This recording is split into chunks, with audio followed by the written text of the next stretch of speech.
Hi viewers, welcome to బ్యావెక్ talks. ఇప్పుడు మనం చూస్తుంది తాడ్బండ్లోని హనుమాన్ ఆలయం. ఇది మనకి సికింద్రాబాద్ ఏరియాలో ఉంటుంది అన్నమాట. ఇది ఆల్మోస్ట్ లైక్ 19th సెంచరీలో ఈ గుడిని నిర్మించారు. ఇది ఫస్ట్ మనకి చాలా పురాతనమైన టెంపుల్.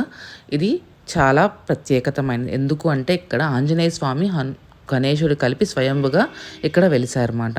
ఈ గుడి ప్రత్యేకత ఇక్కడ ఏంటి అంటే ప్రతి మంగళవారం శనివారాలు ప్రత్యేక పూజలు అనేవి స్వామివారికి జరుగుతూ ఉంటాయి. చాలా వరకు మనం చాలా గుళ్ళలో మనకి హనుమాన్ వాహనం అంటే ఏంటో తెలియదు. బట్ ఈ గుడిలో మనం హనుమాన్ వాహనం చూడొచ్చు. హనుమాన్ వాహనం ఏంటి అంటే ఒంటె. అండ్ ఇక్కడ ఏంటంటే వాహన పూజలు అనేవి చాలా బాగా జరుగుతాయి. ఎవరు సికింద్రాబాద్, హైదరాబాద్ ఏరియాల్లో ఎవరు ఫస్ట్ వాహనం కొన్నా కూడా ఇక్కడ వచ్చి పూజలు జరిపించుకుంటూ ఉంటారు అన్నమాట. ఇది చాలా పవర్ఫుల్ గాడ్, ఇక్కడ పవర్ఫుల్ టెంపుల్ కూడా. సో ఎవరైనా విజిట్ చేయాలంటే వెళ్ళి విజిట్ చేయండి, చాలా బాగుంటుంది. ఇలాంటి మంచి మంచి వీడియోస్ కోసం మా ఛానల్ లైక్ చేయండి, షేర్ చేయండి, సబ్స్క్రైబ్ చేయండి.